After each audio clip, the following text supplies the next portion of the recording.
The rebellion against the Empire continues in Andor's second season, with so many new and old characters coming into play. Here is what we think will happen this season.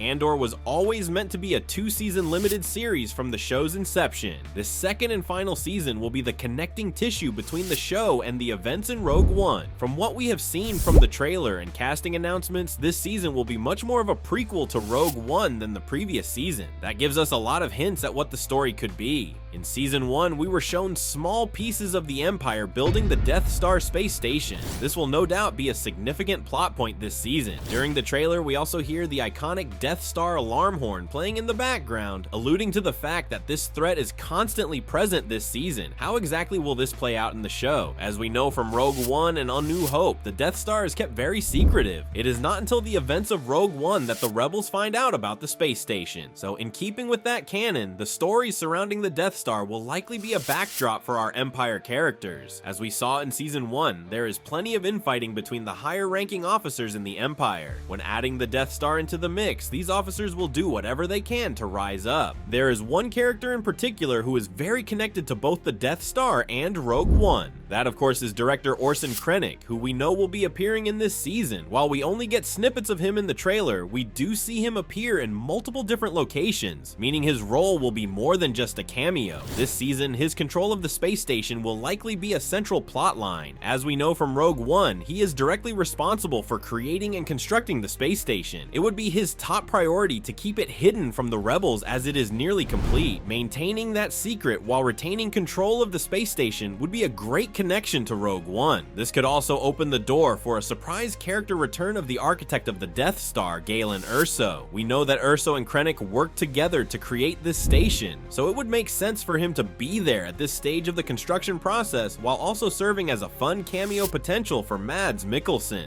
Erso's turmoil was a very interesting part of Rogue One, however, it didn't get too much screen time, giving Erso the man forced to build a weapon of unmeasurable destruction. More of a character arc is a perfect storyline for this show. Krennic is not the only Rogue One character we should expect to see. The fan favorite K2SO is also confirmed to be in this season. This will be where K2 and Cassian first meet, forming the friendship we see in Rogue One. Cassian could even be the one to reprogram K2, as we know he does have experience building that specific model of droid. This could be why their bond is so strong. Cassian being the one who freed K2 would also give even more emotion to K2's sacrifice in Rogue One. While this all sounds great on paper, there is a small problem. There is a comic run that is said to be canon that shows how the two met. However, there is plenty of precedent for films and television changing the canon from outside media like novels and comic books, especially in the case of Andor, which sets to break away from the norms of Star Wars.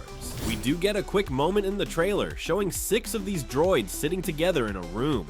Could this be other droids who have been turned? Or perhaps these are all the different attempts that have failed, only to have Cassian be the one to figure out exactly how to turn him. Another character that is different from anything we have seen before is Stellan Skarsgård's Luthen. His acceptance of his role in the rebellion was one of the highlights of Season 1. His character gives us a very different perspective on the idea of heroes like Luke and Han. Luthen has never made any claims to be a hero, merely a necessary evil, doing what must be done so that others can keep their hands clean.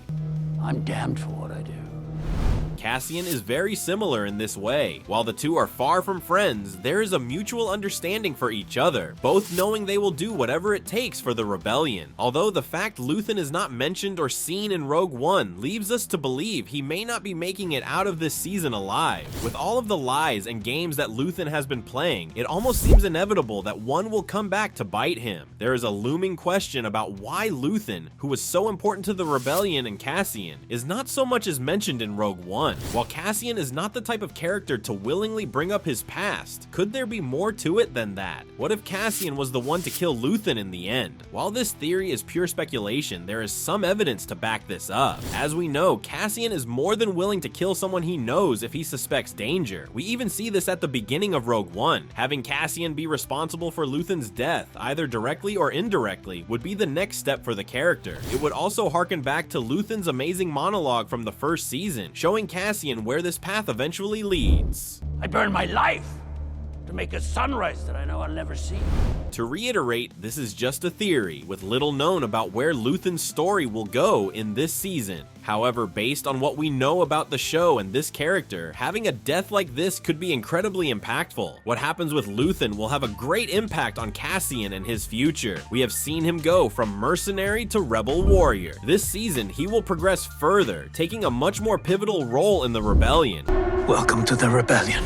We even see in the trailer how he is now the person preaching what Luthen once said to him. Plus, his mother's final words to him have clearly impacted him. It's possible he leaves behind the people he loves at the end of season 1 to ride with Luthen, sinking further into the underbelly of the rebellion. Knowing where he is at the beginning of Rogue One, there is only one way for his character to go this season. The mystery lies in his connections. How far will he go to cut off those he loves in order to become the man we know? We also know from Rogue One that Cassian and Mon Mothma do know each other and eventually meet. Will we see that meeting in this season? Having Cassian take over the role that Luthen has in the rebellion would make him need to work more closely with Mon Mothma, and if our theory on Luthen is correct, Cassian will need to step up. There are a few other characters who bring their own stories. As previously mentioned, there is Mon Mothma and her role as a senator. We saw her playing the double life throughout season 1, even having to do so with her family. Her story this season could revolve more around her trying to convince the world and her family that the rebellion is necessary. We don't see her husband or daughter in Rogue One or any subsequent stories. Could this be a hint at their fate in this season? This would show the price she is willing to pay for this rebellion in a heartbreaking way. One man who doesn't need any convincing to fight against the Empire is Saw Gerrera. His extreme hatred for the Empire, coupled with years of fighting, left him radicalized, willing to do whatever it takes to see the Empire fall. This season, it would not be a question of whether he will do something, but how far he will go. As the Empire's grip grows tighter, we can expect Saw not to take it lying down. His ability to inspire others to fight by his pure hatred should be a key factor in this final season.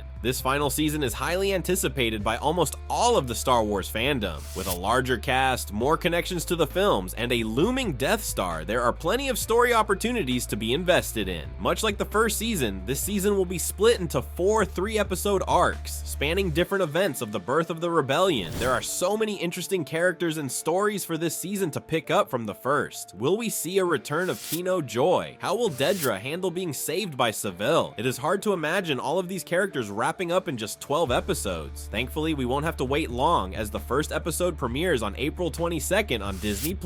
Rest assured, when the season does release, we will be here to break it all down. What are you most excited to see in season 2? Let us know in the comments. From all of us here at Screen Rant, thank you for watching, and see you next time.